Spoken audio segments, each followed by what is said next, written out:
Det är en stor ära att få presentera Nobelpristagaren i litteratur.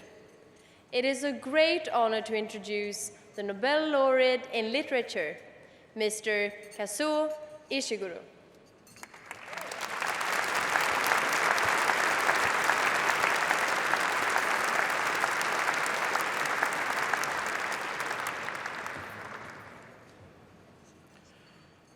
Your Majesties, Your Royal Highnesses, Excellencies, fellow laureates, ladies and gentlemen,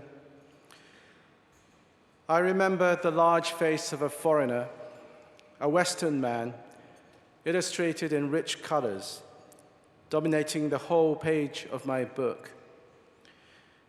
Behind his looming face to one side was smoke and dust from an explosion. On the other side, rising from the explosion, white birds climbing to the sky. I was 5 years old, lying on my front on a traditional Japanese tatami mat.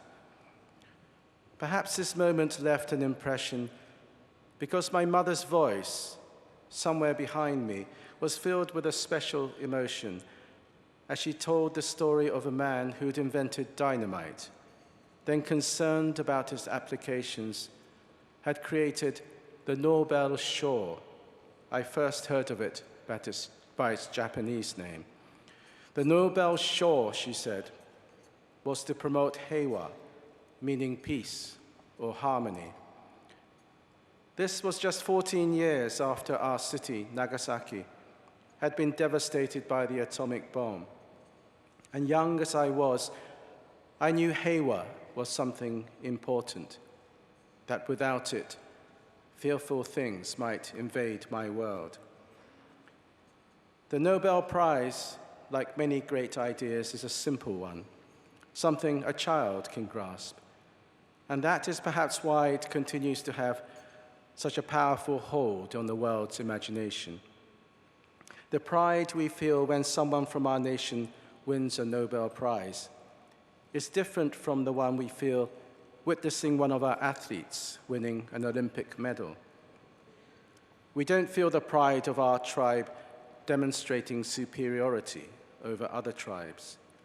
Rather, it's the pride that comes from knowing that one of us has made a significant contribution to our common human endeavor. The emotion aroused is a larger one, a unifying one.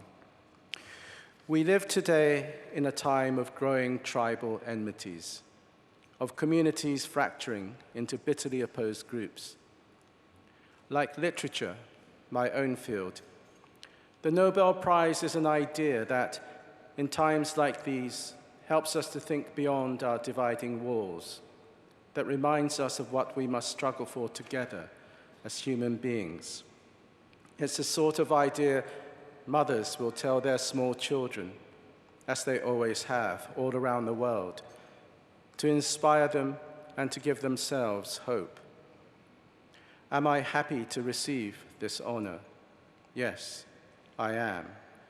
I am happy to receive the Nobel Shore, as I instinctively called it when, minutes after receiving my astounding news, I telephoned my mother, now 91 years old.